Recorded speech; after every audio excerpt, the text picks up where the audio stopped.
Capacity Building Lead at NHA. I welcome you all for this session on Ayushman Bharat Digital Mission. First of all, I would like to take this opportunity to introduce Dr. Praveen Gedam, the additional CEO of NHA and also the Mission Director of Ayushman Bharat Digital Mission. He is an IAS 2002 batch and MBBS doctor.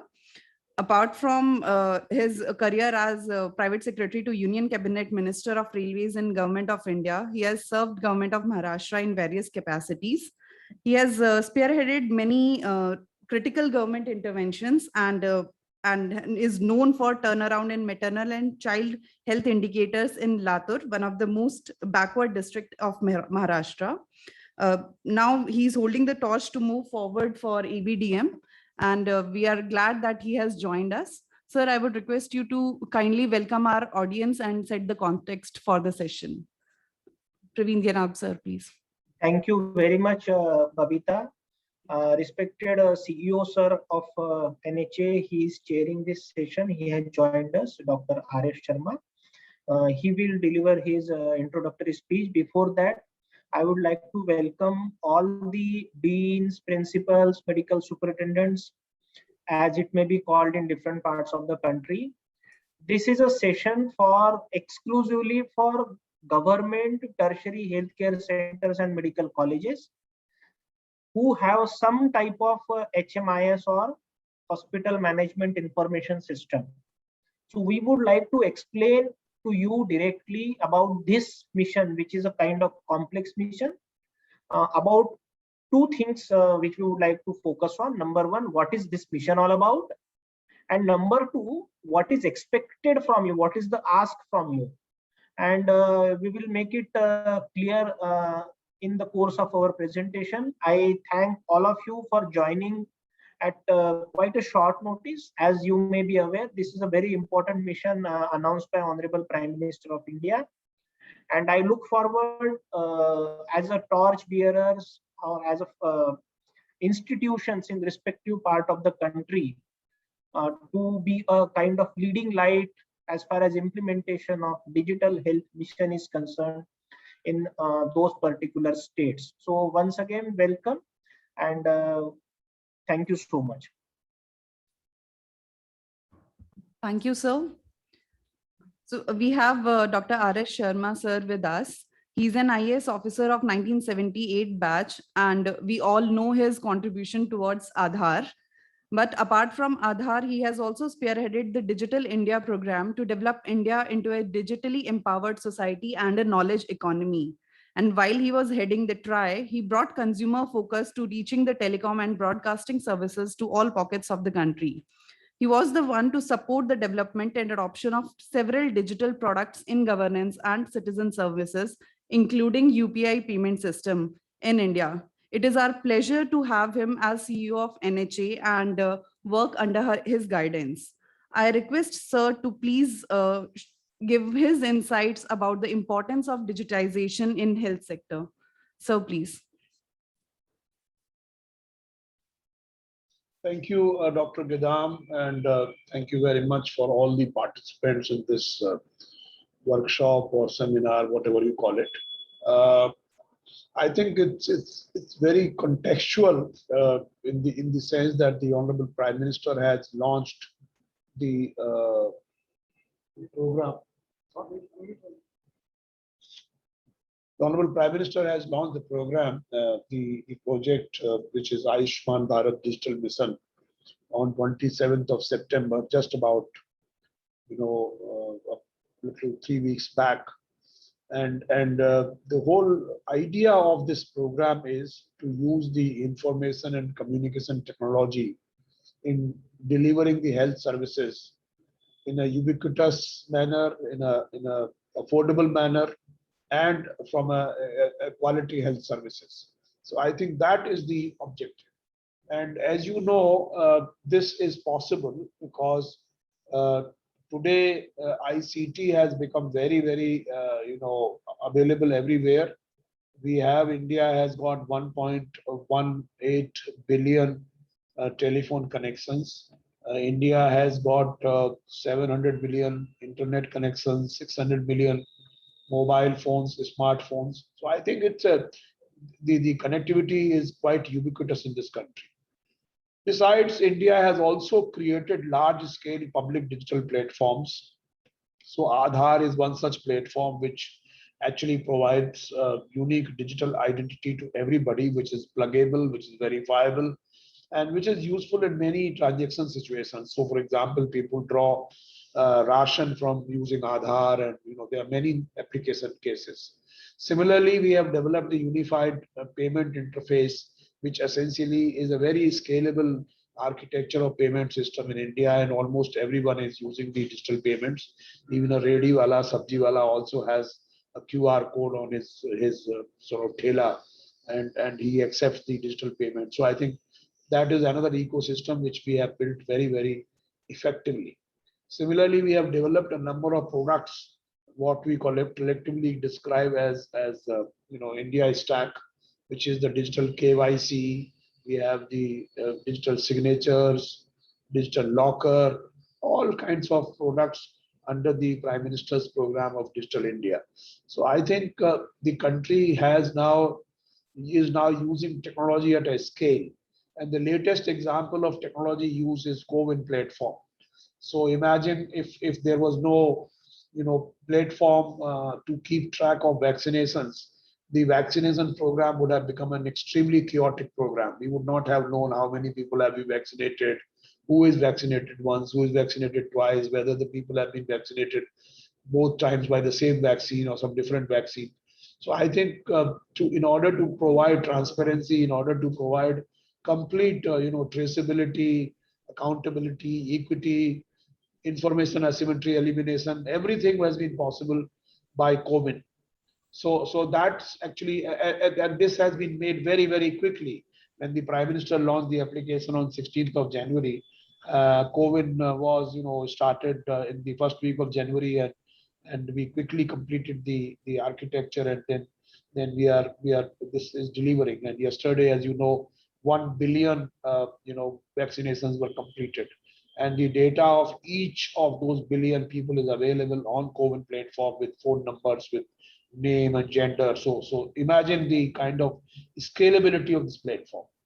So essentially, having used all these platforms, and also the fact that during these COVID times, all of us have really suffered, but at the same time, it has also accelerated the use of technology. That's one positive aspect, if there is any positive aspect of COVID. So what has happened is that the video conferencing like this one, which we are having now, have become very commonplace. Nowadays, people are conducting virtual meetings. Virtual meeting has become a household word.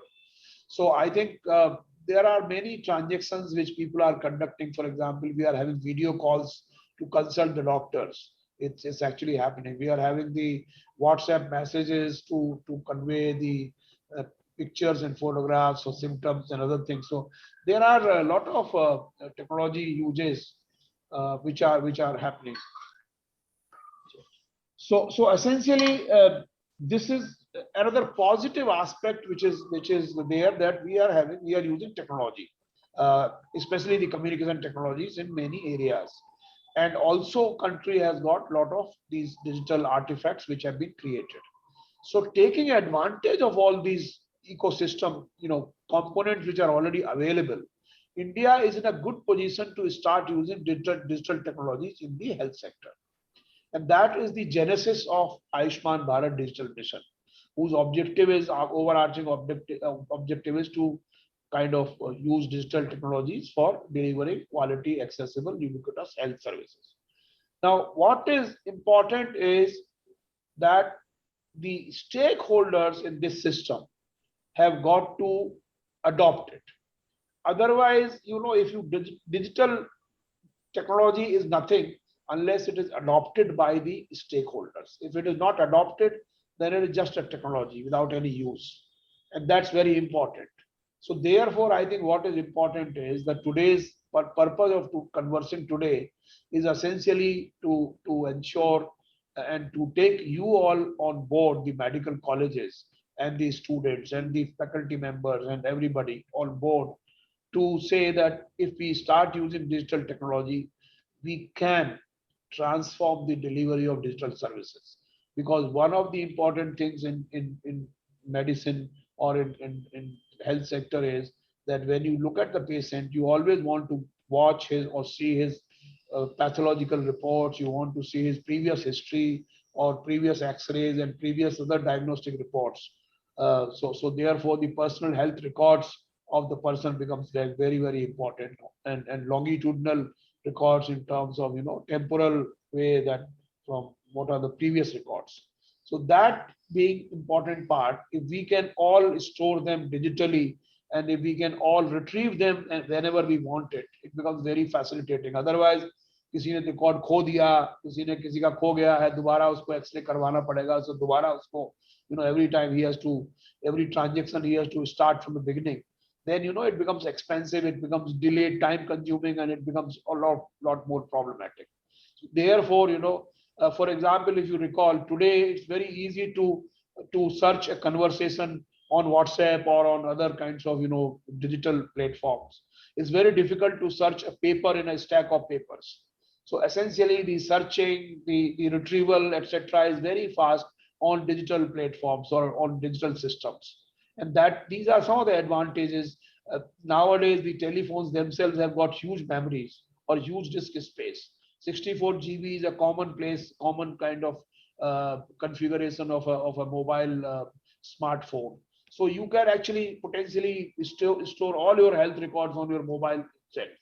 So this is, and we should create an ecosystem of that type. We can create an ecosystem of looking at the mobile or looking at these records in a digital manner. So this is something which is what is needed at this point in time. So this will reduce cost, this will reduce environmental impact, and create a whole new ecosystem. So the doctors have got to adopt technology, and the purpose of this today, and Dr. Praveen Gedam will be talking to you on this, is how do we motivate all the, especially the young doctors, because all of you, the young doctors, are absolutely good at technology. I'm very sure about it. Everybody is using mobile phones, everybody is using Office, Excel sheets, all those kinds of stuff is being used, and somehow the technology has become so easy to use today that you don't have to be a programmer to start using technology. So therefore, what is required is that if we can create a habit since the very beginning to have the digital way of doing things in the health space, I think it will go a long way in adoption of this technology, and it will also go a long way in improving the quality. Access, of course, will get improved because of the teleconsultation. If you can have teleconsultations in villages, and there the remote area people can consult the doctors, and especially young doctors. Initially what happens when you start your practice, you don't really get patients. On the other hand, some experienced doctors have too many patients. Now the question is that if you can eliminate the geography, if you can eliminate the concept of distance by teleconsultation, then I think you have the entire country as a market for you, and the entire country has a can see you as a doctor. So therefore, this matching and meeting of patient and doctor without the boundaries of geography, that becomes a very positive sort of thing for both patients and doctors. So this seminar workshop is being organized in order to make you familiar with what is the whole Ayushman digital mission, and B, to see how we can promote from the beginning itself the adaptation of this technology, so that we can create, ultimately it's all network. Please understand that if nobody uses this technology, this platform, then it's a house without occupants. So that it has no purpose. So basically, we don't want to create a vacuous kind of an empty framework. We need to create a framework which is full of activity, a vibrant framework. And that vibrancy will be provided only by you, only by people when they start participating in it. Thank you very much. I just wanted to share some initial thoughts about the broad overarching objects of ABDM, and how we want your collaboration and your cooperation in this venture. Thank you. Thank you so much, sir, for your inputs and for your guidance for us. I am sure these inputs are very valuable for all our participants and for us. Going forward, we have Mr. Vikram Pagaria. He's an IRS officer of 2010 batch and having multiple degrees in this and working as a joint director coordination at NHA. He has got his master's degree in global health from Harvard University, and he's quite known in his work for Ministry of Finance, Income Tax Department, Ministry of Finance, Government of India. I request sir to brief us about Ayushman Bharat Digital Mission. Over to you, Vikram sir, please. Thank you, Babita. Hope the screen is visible and I am audible.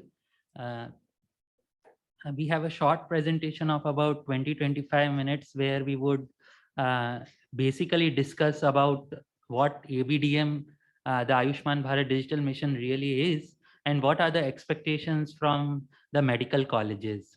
Let us go to the first part. What is the exact problem that this mission intends to resolve? We have categorized the problems into 3 buckets. The main problem is about access of medical records. Presently, if I am a citizen and I go to a doctor, then he gives me a paper and after some time I may have it, I may not have it. Similarly, all hospitals and labs or doctors would not have complete access to patient's medical history. It is dependent on the patient who brings that paper, and if he doesn't bring, then that access is not there. Various tests have to be repeated again and again. All of us know of these problems. In addition, we don't have credible data as to where diseases are being diagnosed. So if somehow records can be made accessible, that is the mission, that is the problem that ABDM intends to resolve. What are the guiding principles of this mission? Just wanted to say that emphasize on 3 or 4 most important points here. First is that it is about technology is enabling being a single source of truth, meaning thereby that if I see a doctor on the platform, then we can say that yes, he is a doctor and he is not a quack. The system is completely open API and interoperable, meaning thereby that any other system can really readily plug into our system.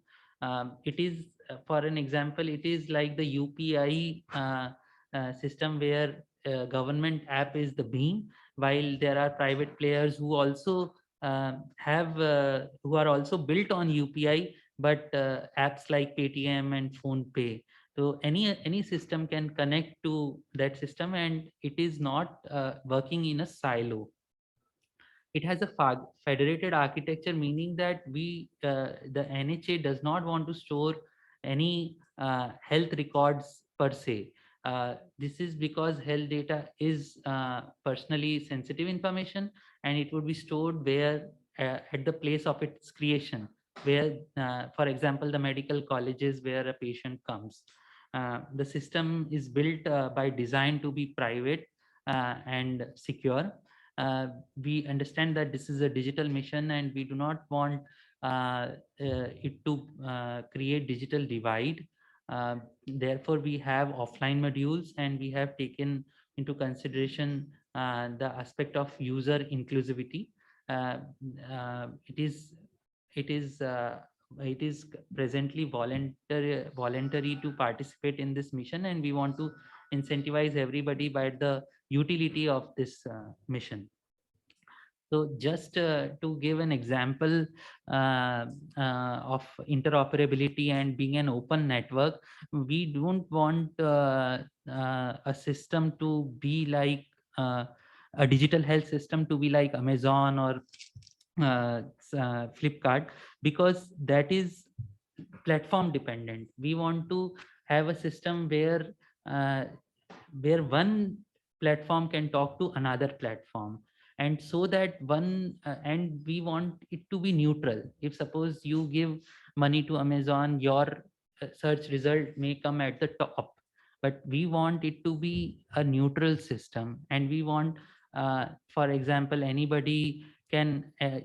doctor does not have to go to all companies for getting signed on. For example, if I am a doctor, I don't have to go to Practo again and Fine or other company. If my name is there in the registry of the government, then my name would be visible in all the platforms. So we want to create a system where it is open, and systems talk to each other. This is the architecture. This diagram might look technical, but just want to take you there one by one. So basically, the user application part, which is on the top layer, is like could be a government app, it could be a private app like Practo, there could be a hospital management information system or lab management information system, and underneath there is something called the unified health interface, which I explained is on the lines of unified payment interface. So where you can search, avail uh, for services, for health services, and at the in the third layer of data exchange are the digital registries. Registries means data of all healthcare professionals, all healthcare facilities, all drugs that are there, and underneath the system is supported by our our Aadhaar and UPI platform, which we call as the JAM Trinity. Just to give a small overview of two words which are used in our ecosystem again and again, these are the health information provider and the health information user. So health information provider is any hospital or any place which provides health information, which provides records. For example, if I go to AIIMS Bhopal, then and my doctor needs records from AIIMS Delhi. So health information provider is AIIMS Bhopal, and if I seek information, then it would be health information user, somebody who is using that health information. So presently medical colleges fall in the category of both health information provider and health information user. If you are retrieving records from some other medical colleges, then you will be a user, and if you are providing, you will be a provider. And our system is built up on a consent framework. As I mentioned that health data is secure and personally sensitive, then therefore this system has made the user to have control of his records. So if I have an ailment, or if I am in control of my health records, then only if I give consent, then only my health records can be shared. And this consent forms a very important basis of our platform. Just to dig down on the three important registries or the data that we kept, I had mentioned that NHA does not keep does not keep health data.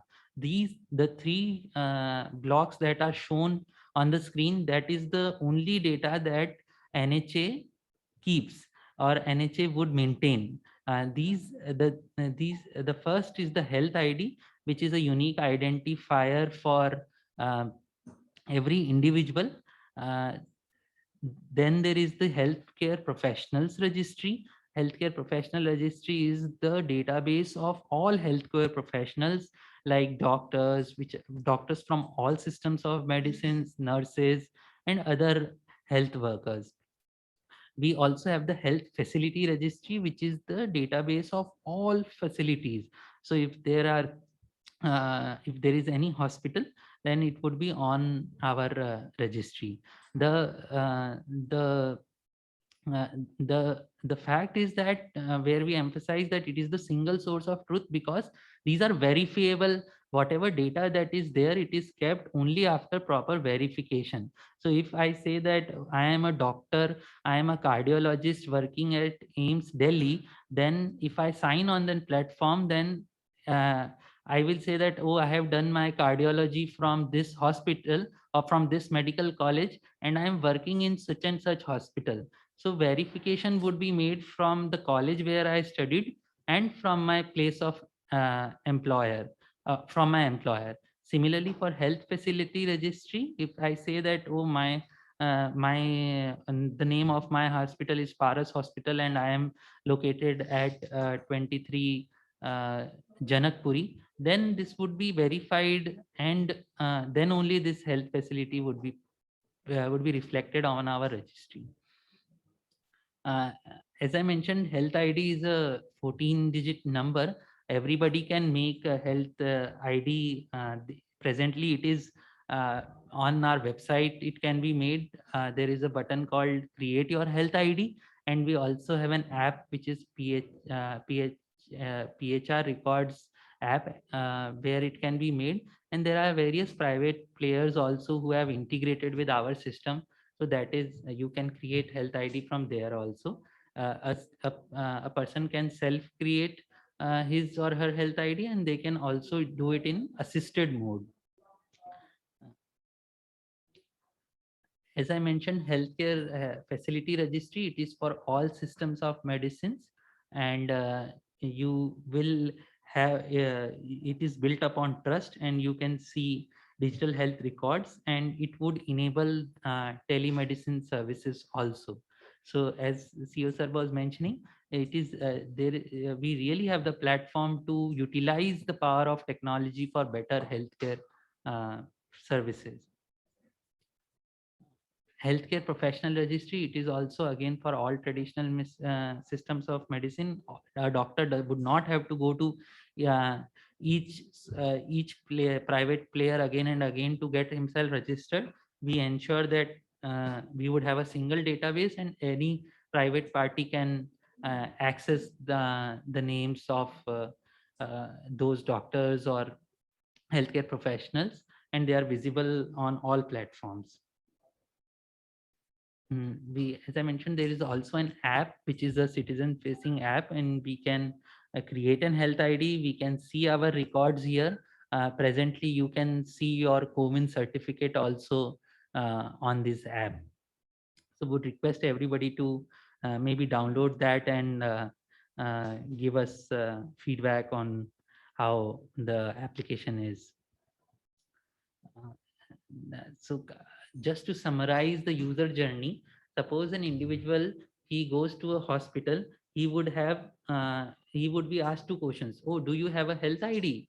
Yes, I have a health ID. So you can immediately show your health ID to the person on the reception, or you would have the opportunity to pre-book your appointment. You would not have to visit the health registration only. You can directly take the time from your mobile app. Or if you do not have an health ID, the person who is sitting on the registration counter, he or she can create your health ID by asking your Aadhaar or driving license or other demographic details, and then and after your health ID is created, you can meet the doctor. The doctor can ask for your previous records. You can immediately share the consent on your app, or you can also share it through an SMS on your mobile number. And once you give consent, then people would be then the doctor in the medical college would be able to see your records, and when you come back, you would be able to see the present record also on your app.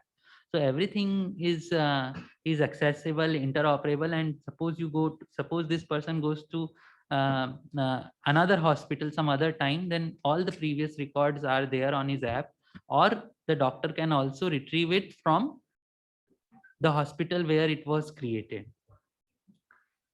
This was the basic concept of Ayushman Bharat Digital Mission. Now we come to the expectations part. What are the expectations from the tertiary medical colleges. So the main expectation is, like we all know that there is something called an hospital management information system, the software where all hospitals use. We want you to operationalize, to understand the meaning of HMIS and to operationalize HMIS. Everybody would understand the meaning of HMIS, but we really want you to operationalize all these components.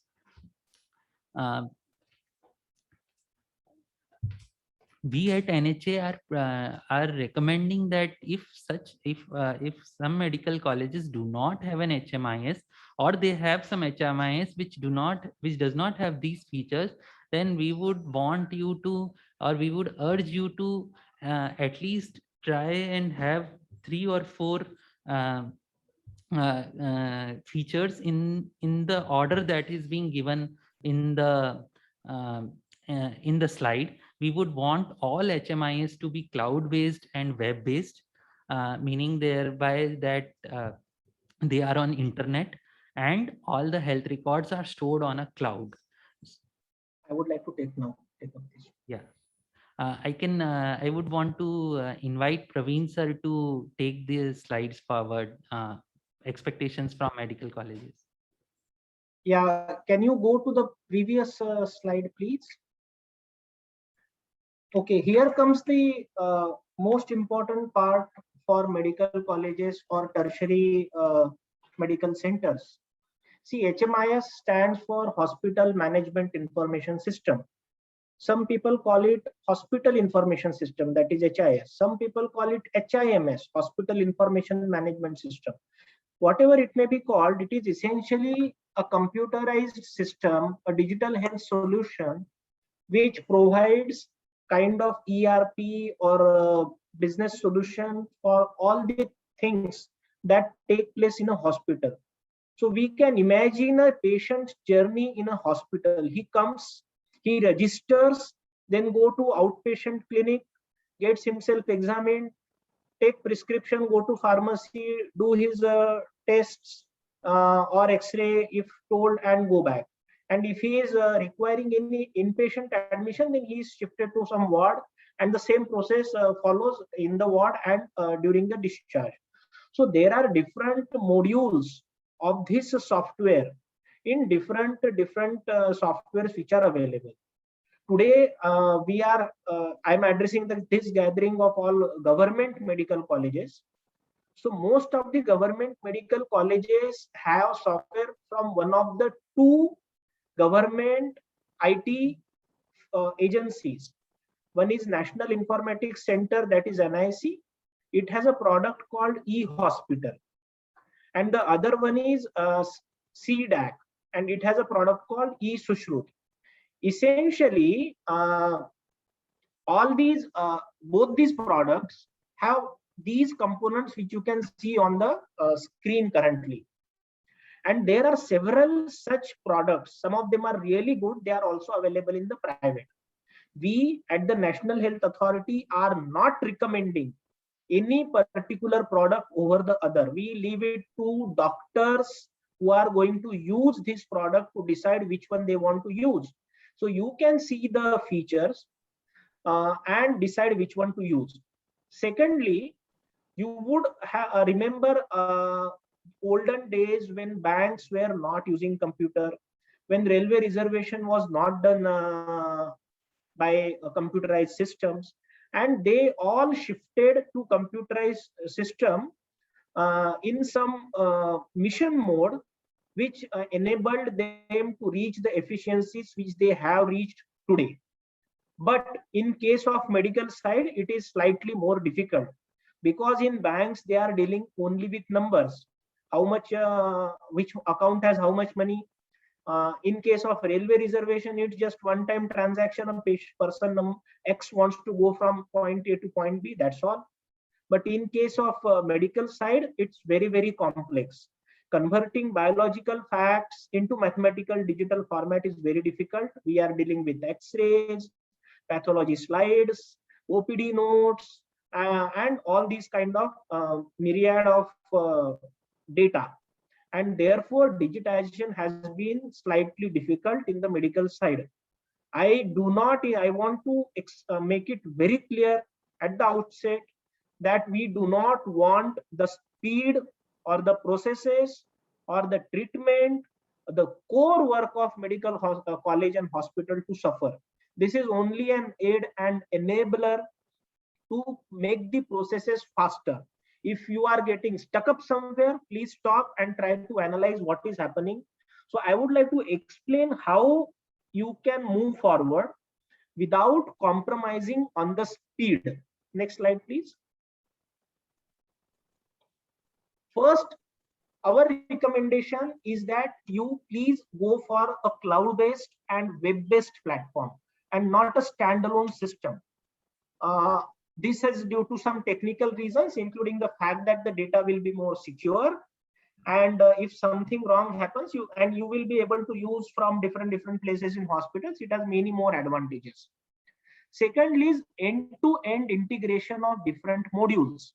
Now you imagine if there is OPD registration portal for patients, and we hope that a lot of mobile apps will come forward due to digital health mission, which will provide this facility going forward. So the patient, he enters his basic demographic details, name, age, gender, address, etc. And when he comes to the OPD clerk do not have to type all these things once again. So his efforts are reduced, right? In case he is not having a pre-scheduled appointment, he is not going to do that. In that case, the OPD registration clerk, he is currently maybe writing it down on a register. But since I'm addressing medical colleges currently, I think in most of your colleges, you already have this thing computerized. The OP consultation module should be integrated with OP registration.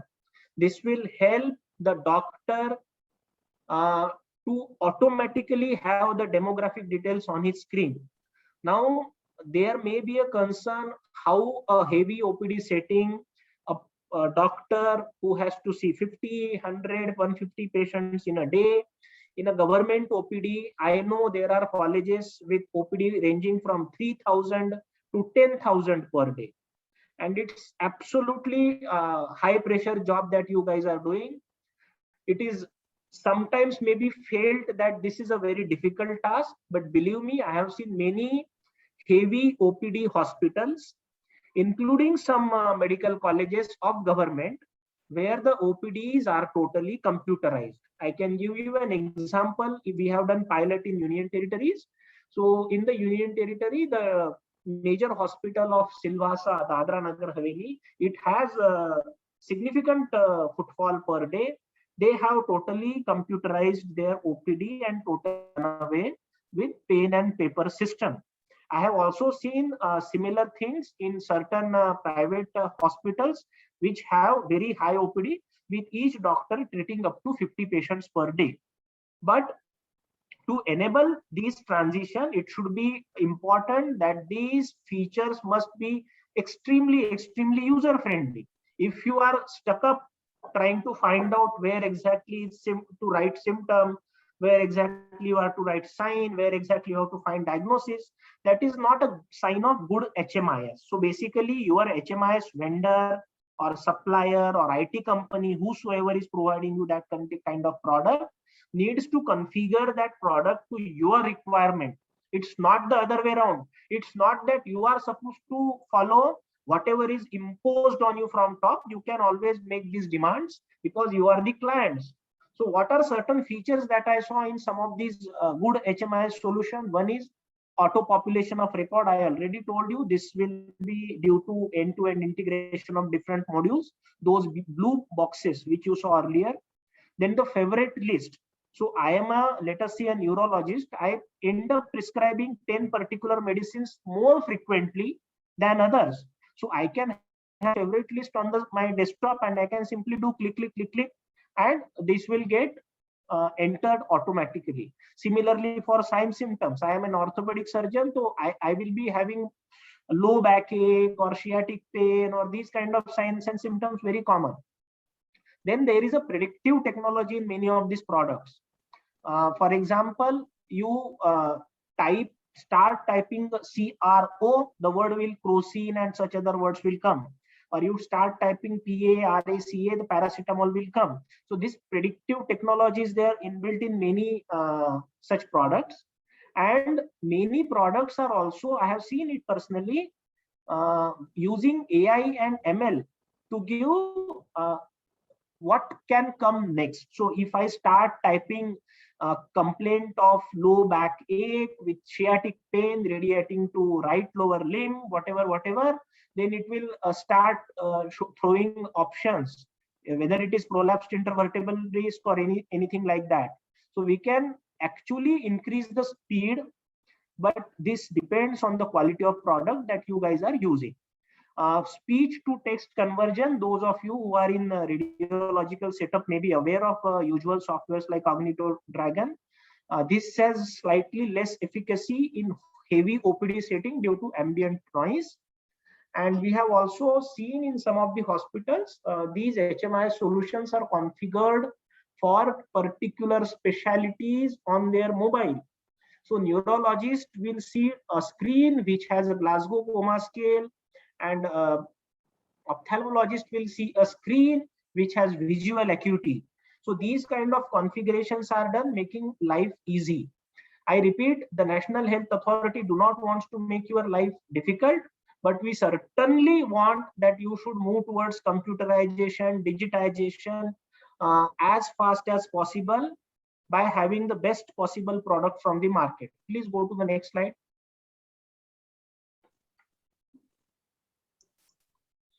So we discussed about different modules of HMIS earlier. There are certain low-hanging fruits which we would expect you to pluck.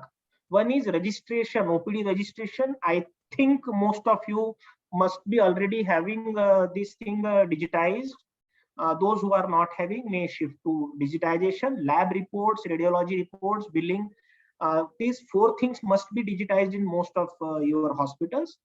We hope that you start digitizing discharge summary also, in case if you are writing it by hand.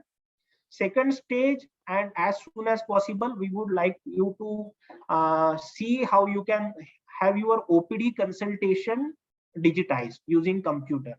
And we will be requiring hardware for that. I am coming to that point. And most important thing, the difficult thing will be IPD and operation theater, because you are moving from bed to bed and it is not possible to take a laptop on your hand and move around and start typing, right? So this is a transition that we expect, but low hanging and moderately difficult, I want really urge you to do as soon as possible. IPD, we can park it for a while and consider few months down the line. Next.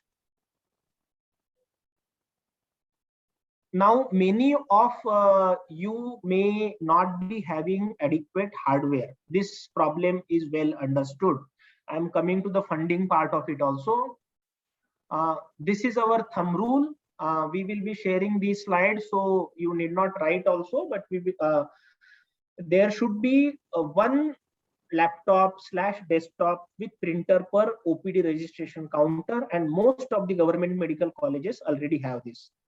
There should be one desktop/laptop per doctor in the OPD, so that he can start directly typing on laptops when he is consulting the patient. I repeat, we should not increase the process. We do not encourage that you write it on paper and tell somebody else to again type it on the computer. This is an additional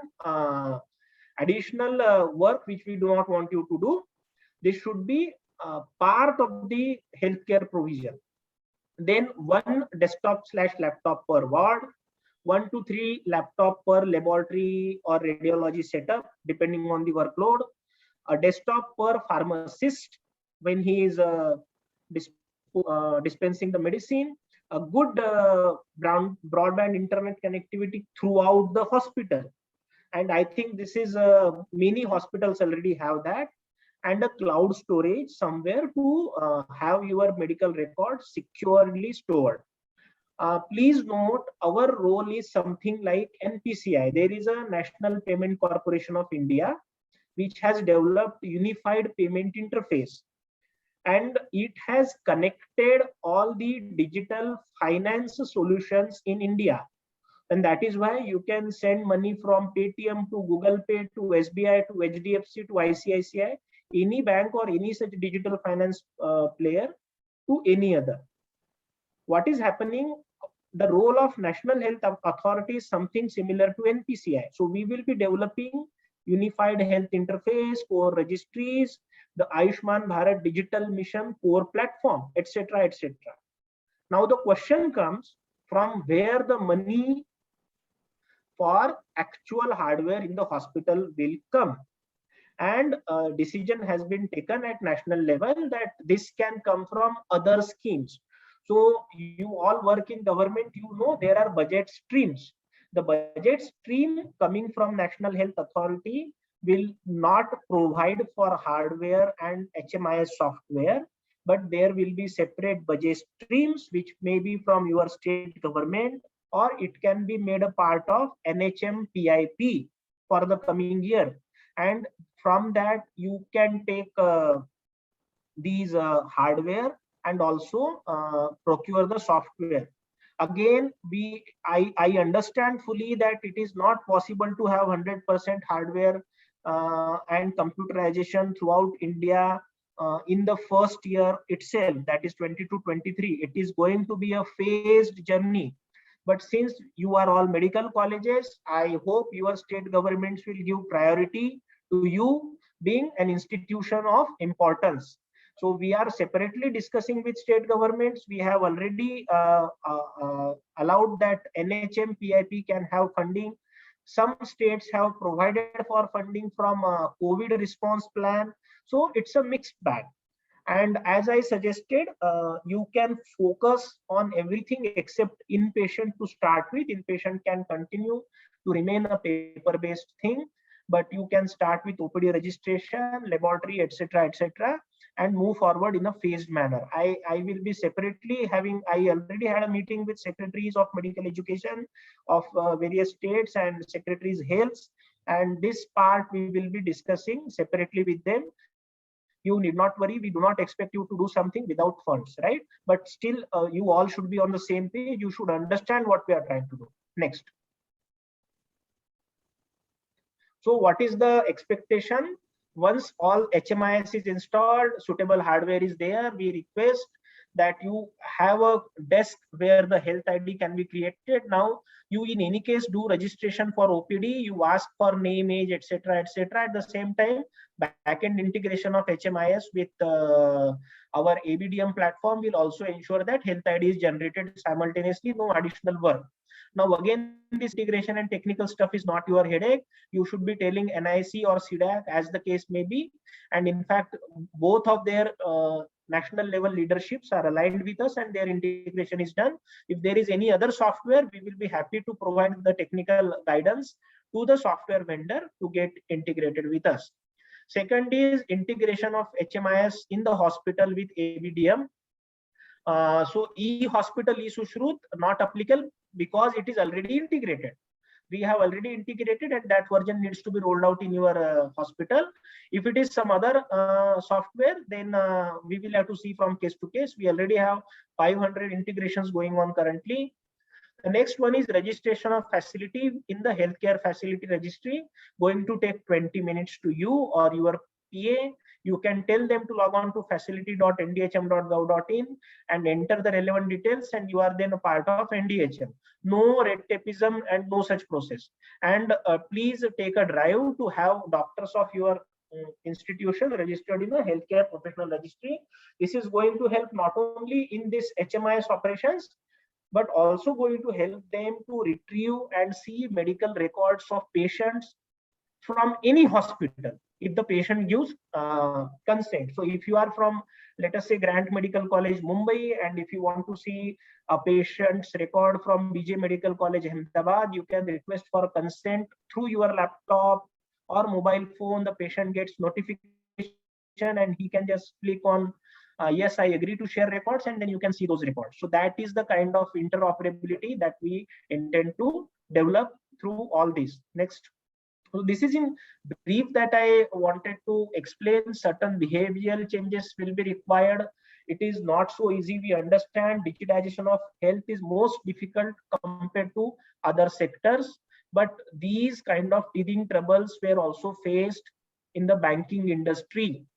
And there were people like who were 55 plus, who were very used to those registers, ledgers, and how do I start typing? But we all know the way banks have evolved and changed over last 30-40 years. And we have seen how we used to go earlier, and now hardly any one of us actually goes to the bank.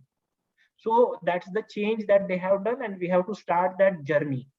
And there are some operational challenges, and we will be very happy to do hand holding. What we have done, we have our Mr. Vikram Pagaria. He is a public health specialist. He has given you overview of ABDM. He is handling coordination, but we have for different states, different state level coordinators. We will be sharing this presentation on the YouTube also. It should be done by tomorrow maximum, and also share the presentation by email maximum by tomorrow.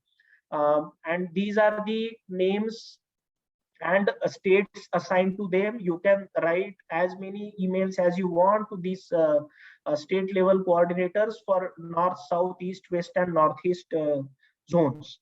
And then they will be there to guide you and explain what is exactly to be done. I think that's all from my side. And I think, Vikram, we can start taking questions. First, we will take the questions from chat box, and then we allow them to speak after the questions in chat box are addressed. Yes, sir. You can start from.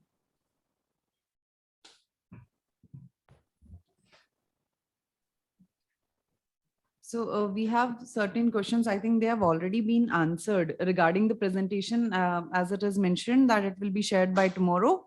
We'll ensure that is done.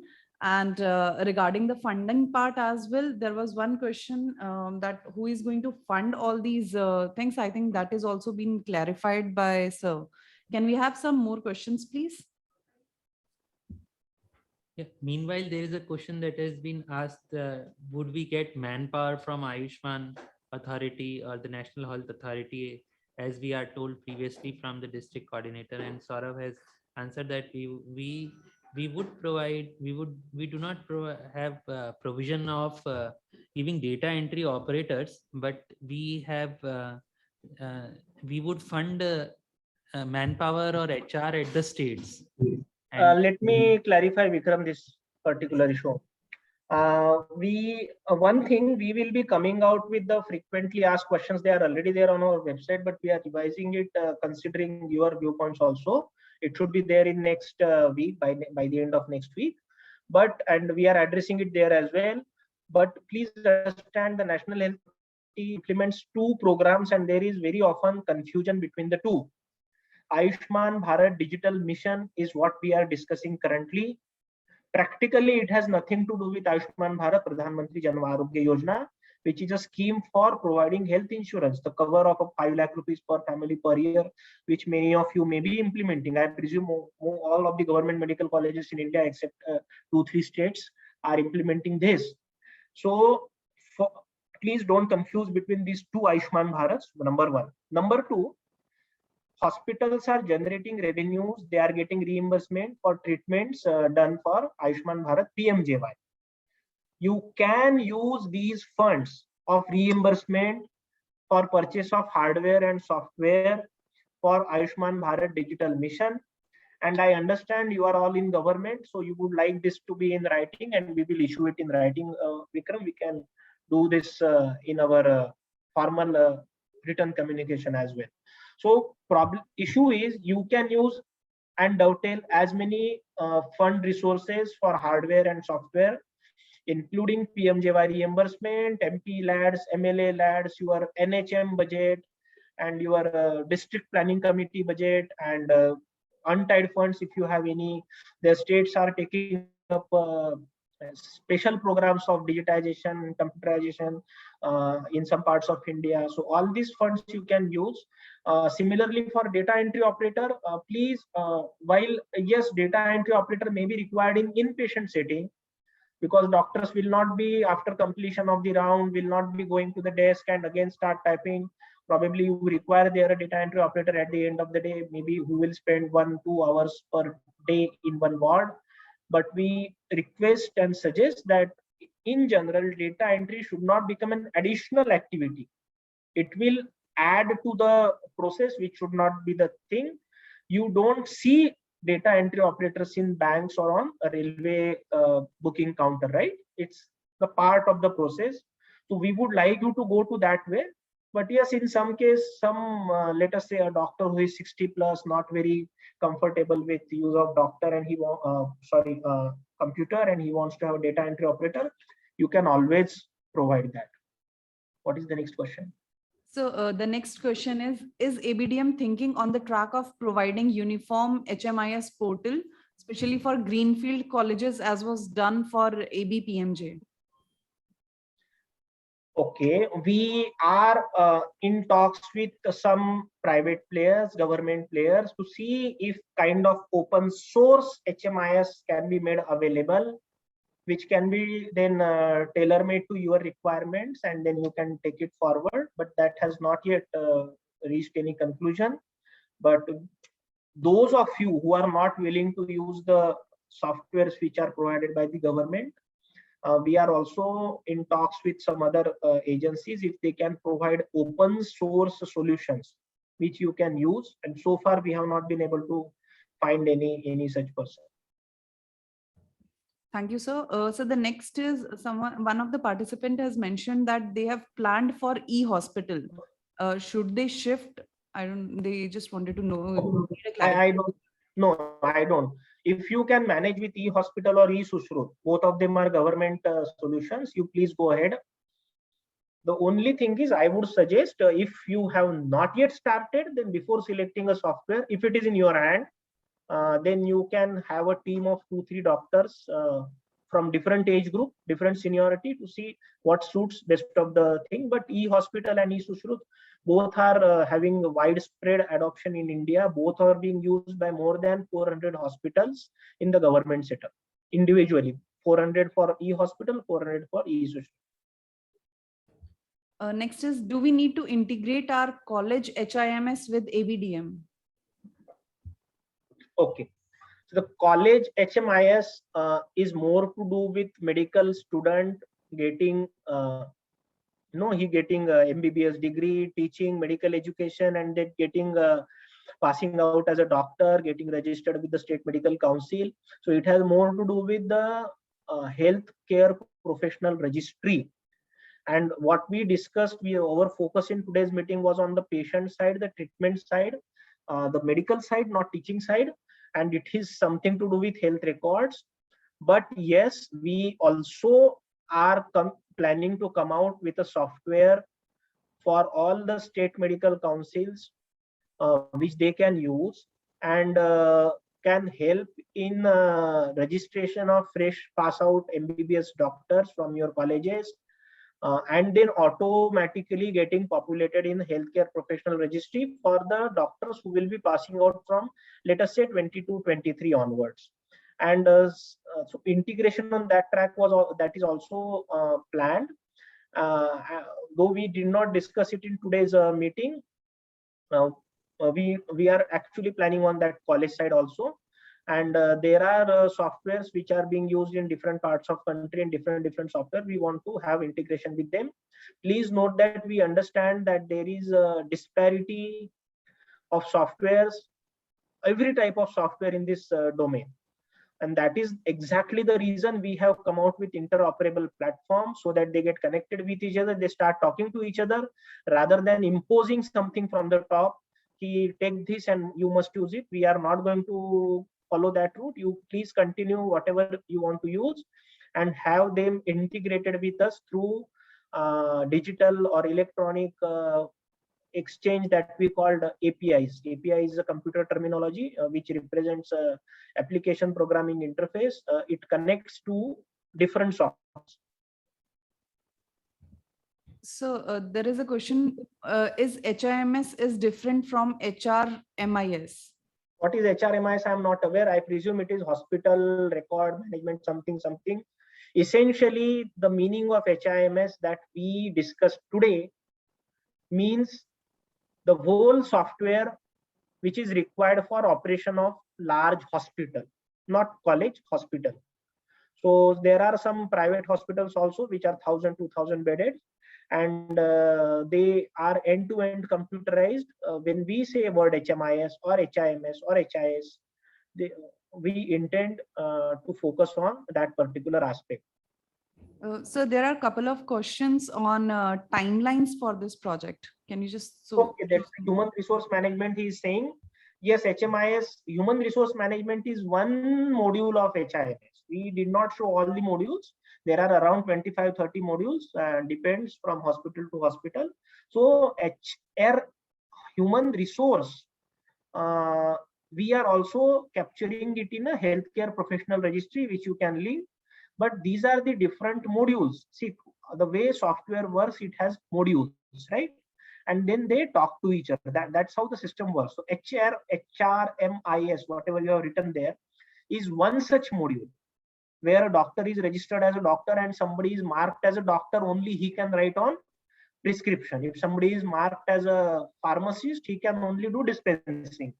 So these kind of integration is required.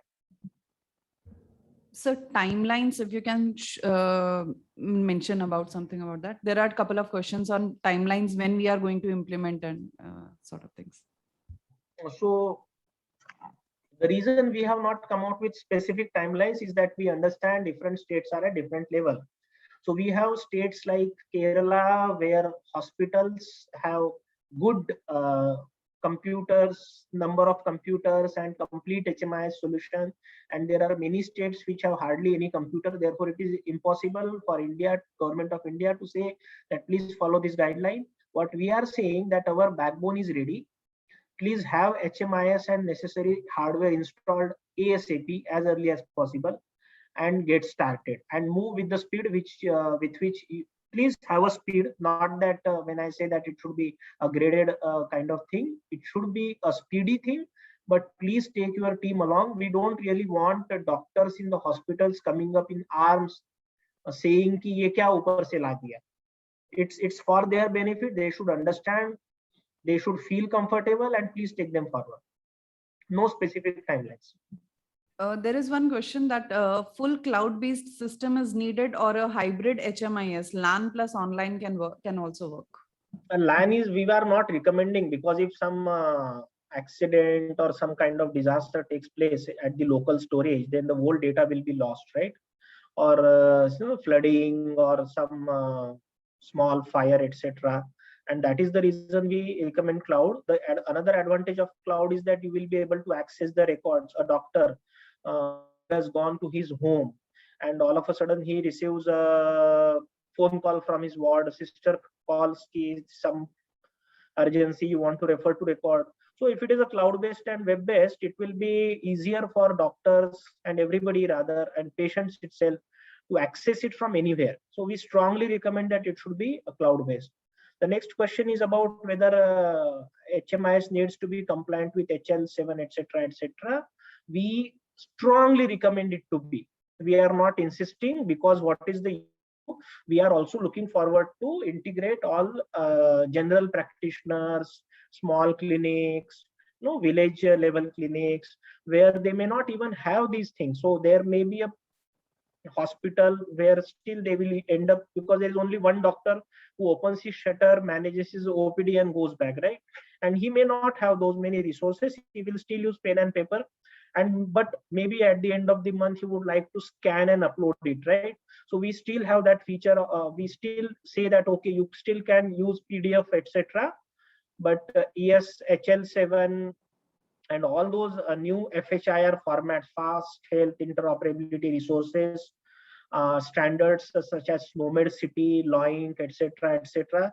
These are the technical things. You need not go into it, but this we are strongly encouraging the HMIS providers to have these solutions.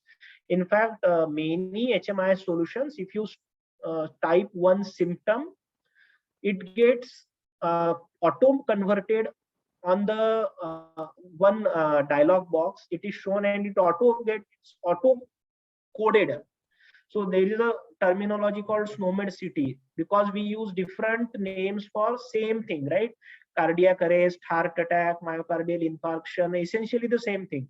So different doctors are writing different things, but the SNOMED City says, okay, this has to be said like this, and its code is like this. What is the advantage of that? Advantage is high level analytics. When computer will do analytics for your hospital, how many heart attack cases, and one cardiologist is writing cardiac arrest, other cardiologist is writing heart attack. So it will identify only heart attack, right? It should not happen. So for that, that SNOMED City kind of mechanism is very important. There are many such classifications, ICD, ICH, and so on and so forth.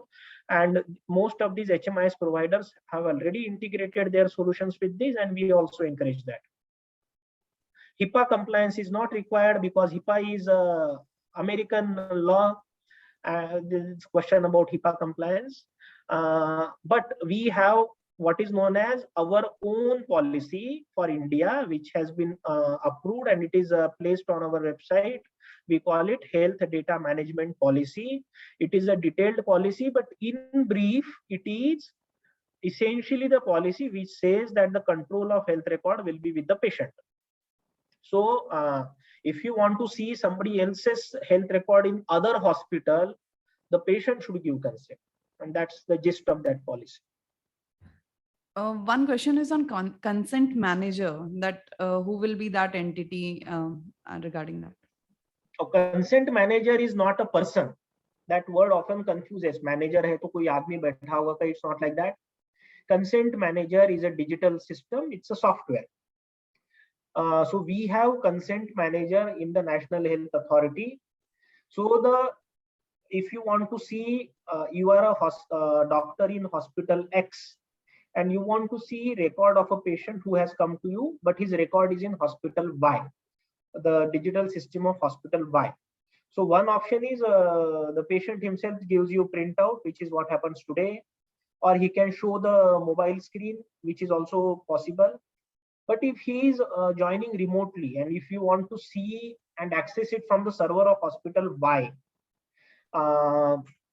then you can seek consent which he receives through our consent manager.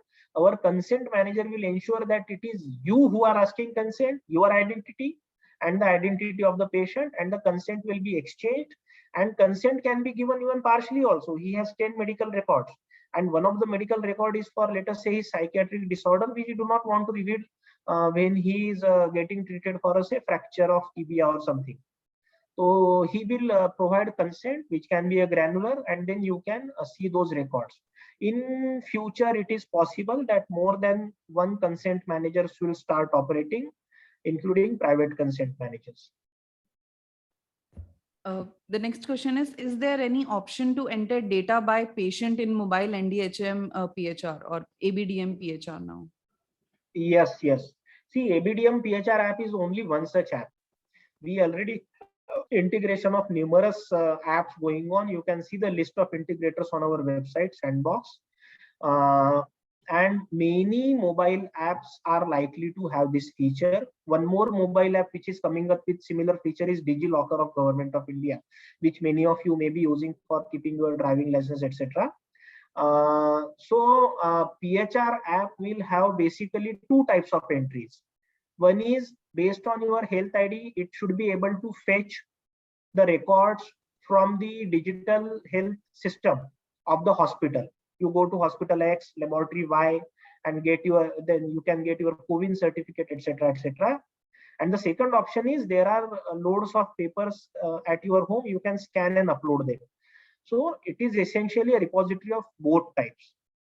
And you are encouraged to tell patients that they should get your existing records also scanned. What next? So there is a question. I think there is some confusion on health ID incentives. That is there any incentive available if someone is creating the health ID and using it in hospitals? Currently, no. Health ID is like creation of your email ID, and there is only an incentive of email ID is that your communication gets digital and it helps you communicate faster. So that's the incentive of health ID. You have health ID, your records get linked across the hospitals, and then you can share them. You can have longitudinal health record.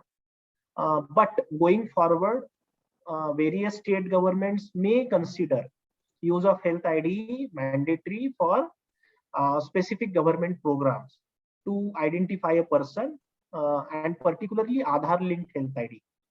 Why we are not using Aadhaar is a common question, because Aadhaar cannot be made mandatory for this particular purpose. That's why we have come out with this health ID, which can be linked with Aadhaar.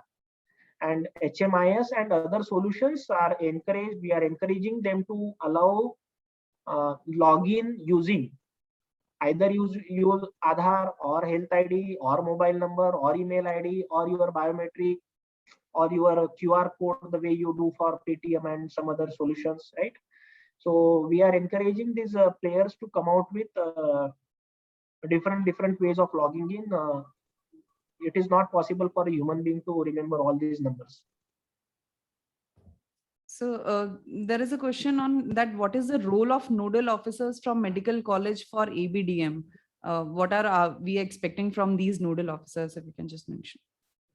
Okay, I'll see. We understand that the deans or principals and medical superintendents are very busy, but I urge them that they must provide the leadership for digitization of their hospitals. And I request these heads of these institutions to encourage their team to take this initiative forward. And the nodal officer is one who will be reporting to this head of the institution and who will be actually pushing this on day-to-day and hour-to-hour basis. Because we understand that the dean or principal may also have other works, additional works. He may be also HOD of some department, maybe some clinical practice also. He has a lot of academic and administrative work also. So nodal officer is basically the one who will drive it day in and day out and coordinate with all the departments, all the professors, lecturers, and students to get it done. So he will be the person who will be pushing it, kind of. So there is one suggestion that it will be a challenge for ABDM to include private hospitals. So how are we going to deal with that? Yeah, the very concept of ABDM is not to impose from the top. There is no mandate that anyone should use email ID or anyone should use mobile. They are using it because they find it very friendly, right? Or you are having one of those UPI integrated apps in your phone. It can be Bheem, it can be Paytm, Google Pay, Phone Pay, whatever. Similarly, we want to have a system where the ecosystem develops in a way that it has advantages and therefore more and more people will join. And I'm very happy to tell you during the pilot phase, most of the private hospitals in the pilot areas have actually joined. So I hope, and most of the major hospital chains in India, they have also started integrating. So I see it very positively, and I hope they will be joining in a big way. Is it possible to have multiple health IDs for a single individual, and how to tackle such situation? Currently, yes, because we allow health IDs to be generated by using two options. One is Aadhaar and other is mobile number. And why mobile number we are allowing? Because the Aadhaar Act says that you have to give an alternative name. Going forward, we are integrating also with the driving license, PAN and passport digital systems. And once those integrations will be done, we will remove this mobile as an additional document, and then it will be only through one of these 4-5 options: Aadhaar, driving license, passport. And at that stage, when this transition happens, which is likely to be next 1 or 2, we will ensure that the mobile, this health ID has very strongly verified authentication, and all the mobile based IDs, we will send them a message that please it linked with one of these documents, and that will take care of the identity issue. So this is a techno legal challenge which we are tackling, and I will be coming out with the frequently asked questions, and we have addressed written the answer to this question in detail in that as well. So please watch out for our FAQ section 10 days down the line. There is one question that can health records be seen by referral hospitals by registration number? Okay, I did not, yeah. I I think did it was not regarding like registration numbers of hospitals, if they can see the records of someone. If the registration number module of your hospital is integrated with health ID module, that is, if there is one-to-one mapping between your registration number and health ID, then it's like linkage, right? You may have come across address like my name is Praveen, so I can have a virtual payment address Praveen at SBI, right? And then you can send money to that. And why it goes to my SBI account? Because that address is linked to SBI account number. So if your registration number is linked with the health ID, then it will be possible. If it is not, then it will not be possible. The very purpose of providing this health ID is to provide that linkage, that unique linkage in the digital ecosystem, which goes and connects to registrations in all different hospitals and different doctors and different pharmacies and different government health programs. And by identifying that health ID, you can then come to a conclusion that this is the guy and his records are situated at 5, 6, 7 places, and then you can pull them. So it is possible if it is linked with the health ID. Thank you, sir. So can we allow now some participant to speak? Yeah, please do that. And I would suggest let us start with the secretaries of health government if they are there, and also deans and principals themselves. I think there are only five hands, so we can get going. Yes, sir. Mr. Naseem Ahmed, can you please start speaking?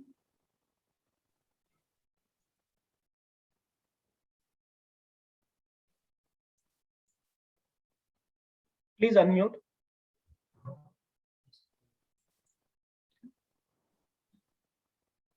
You are on mute, Mr. Ahmed. Can you please unmute yourself and then? We can go to Mr. Sudhir Gupta by that time. Mr. Sudhir Gupta.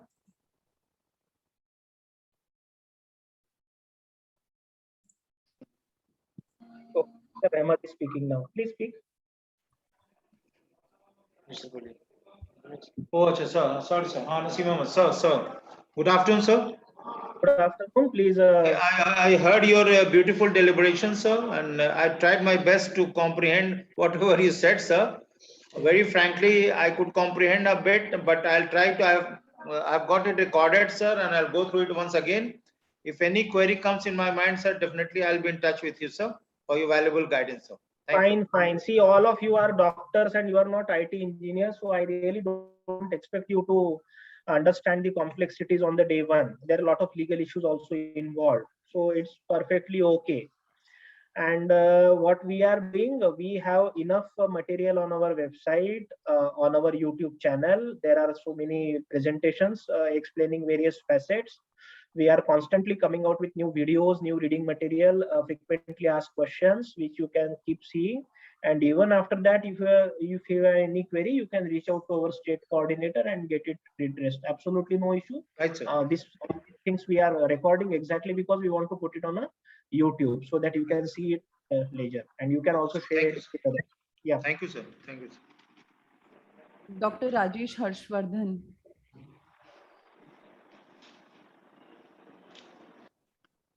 Good afternoon to all of you. Am I audible to you all?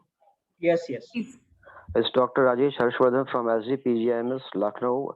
I'm the head of the hospital here. I have a request to all of you, under the Mr. Praveen Gedam, sir, that please provide us the comprehensive detail as to how to roll out this program at individual institution with a comprehensive detail of do's and don'ts, who and from where the infrastructure support will be provided, who will be the liaising officer in case of any ambiguity or something like that, and last is to what extent if the infrastructural fund support including manpower will come from center or from state, or as was being told in the meeting that from many verticals of the government programs.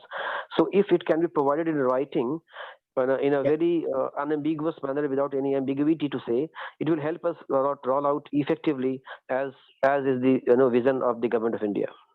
Yes, that is well understood, because you all are dealing with public money and you have to have something on your file to say that this is the rule and that is why we are doing that. We fully appreciate that, and we will keep this in writing in the form of question and answers on our website, which you can use. I think Vikram, I think in addition to FAQs that we are planning to come out, we can also have a same thing written in the form of guidelines, same wordings, so that they can use it officially, so that there is no problem about audit, etc. later on. Yeah, Exactly. That's what the intention behind raising the concern. we understand the constraints in Yeah. government. Yeah.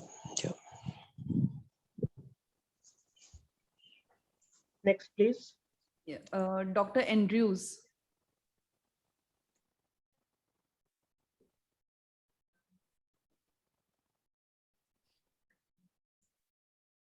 Please unmute yourself, Dr. Andrews.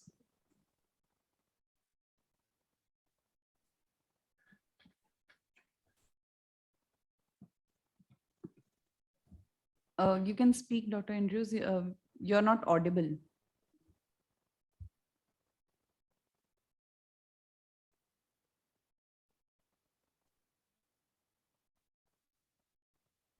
I think there is some technical error. Dr. Nilima, can you please ask your question? Everyone. Yes. Good afternoon, everyone. Praveen, as you are aware that in Maharashtra, there are two verticals to provide health services in terms of two departments, medical education and public health.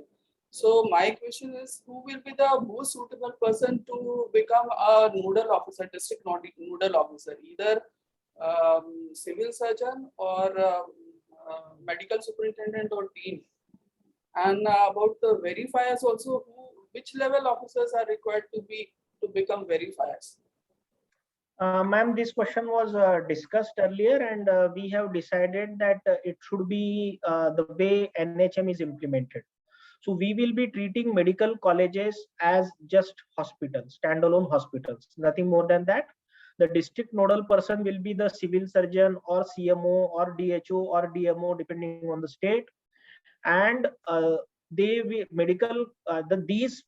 district level officials, the part of district administration, CMO, civil surgeon, DMO, etc., they will be interacting with as a point of contact with private sector also, like doctors, hospitals, pharmacies, etc., etc. That is one. And they will also interact with medical college as if it is one of these healthcare facilities.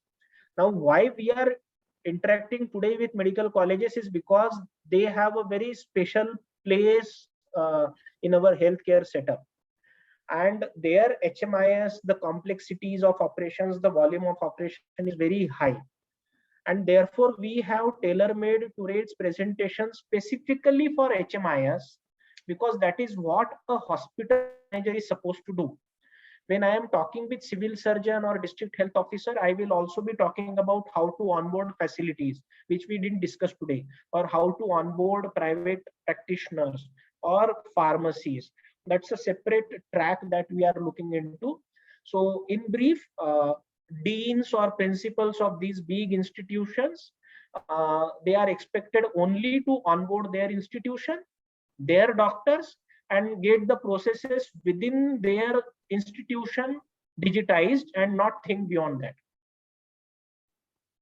Okay, thank you.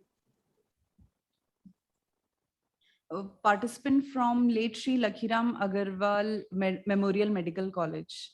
Can we have your name first, please? Hello. Hello. Can you hear me? Yes, sir, we can hear you. Okay. I'm Dr. Anand Lakra from Medical College Raigad. Let me thanks to you for organizing this type of workshop. Second thing, I've got opportunity to deliver a lecture, the medical system in India and challenges and opportunity. So we are moving digitalization in medical system. For that, I definitely from Raigad, thanks to you. My concern is now for the patient is he required either medical services and treatment, regular checkup or treatment, and the point of at the door level. So the patient goes in the state, there should be all the should be registered previously, previous record, and that should be considered to maintain the our record system. We are already started in Medical College Raigad, but in phase B, like registry in the outpatient, but we are not having like other system like pharmacy, store, and CSST operating system. For time limit, at least priority, which should be given to the priority. One is definitely the inpatient for that at least required 3 months or some this type of workshop at the state level also. I think we need support to develop such type of system. Thank you. Yeah, I was a problem with voice when your question was being asked.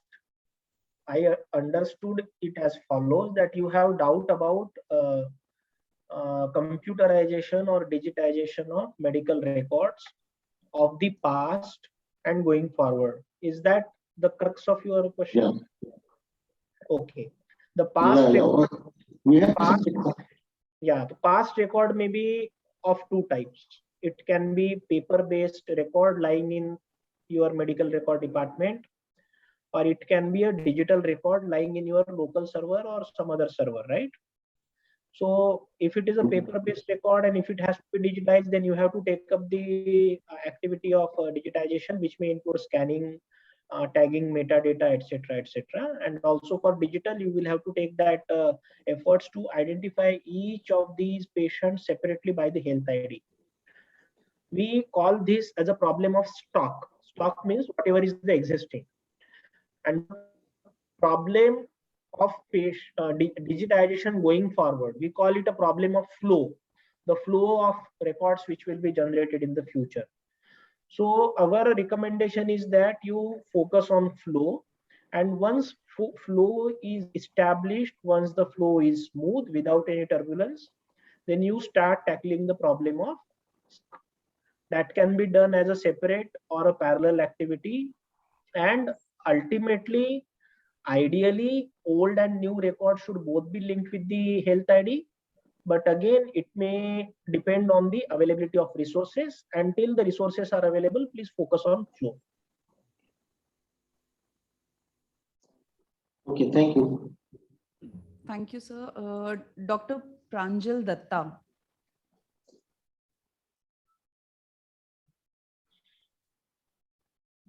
Please unmute yourself and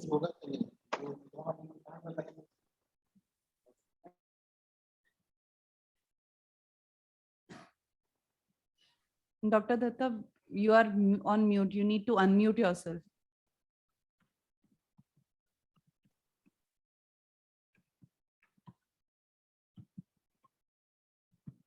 Dr. Andrews.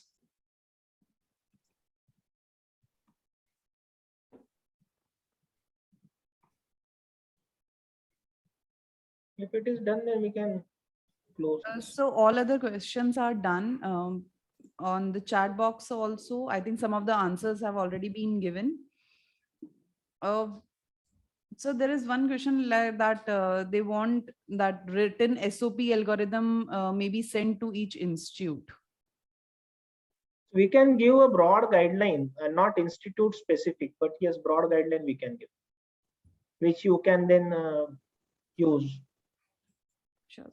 Thank you, sir. I think rest of the questions are done. We are not able to hear Dr. Datta and Dr. Andrews. And also there is one more question. Can these data can be used for research by faculties? Okay, I would like to answer it in a broader way.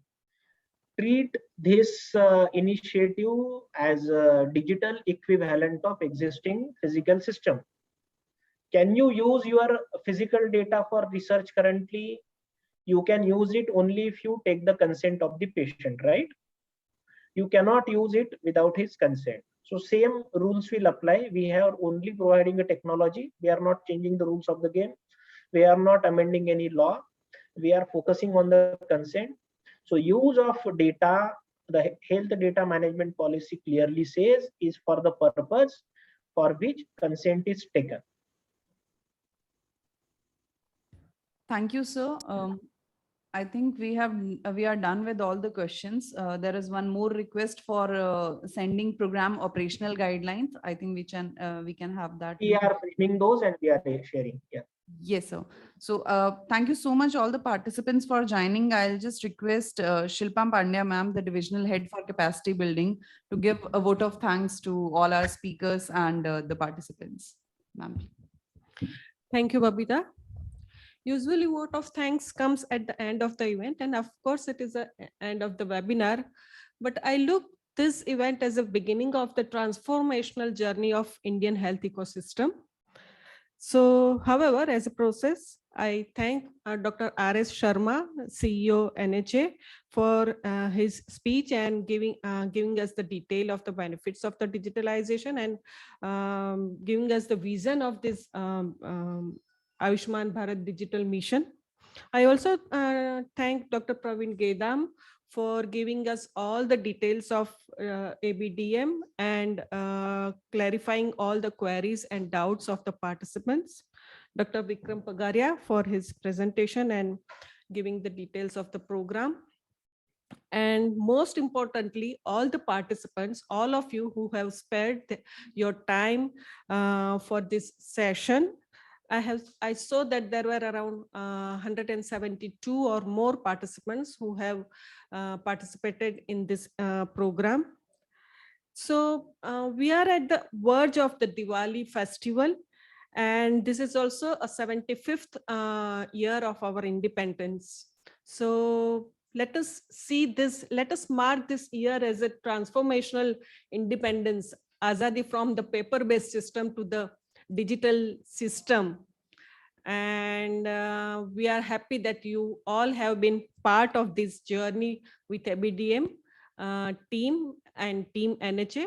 Thank you, all of you, and wish you all a very happy Diwali. Thank you. Thank you, ma'am. Thank you, participants.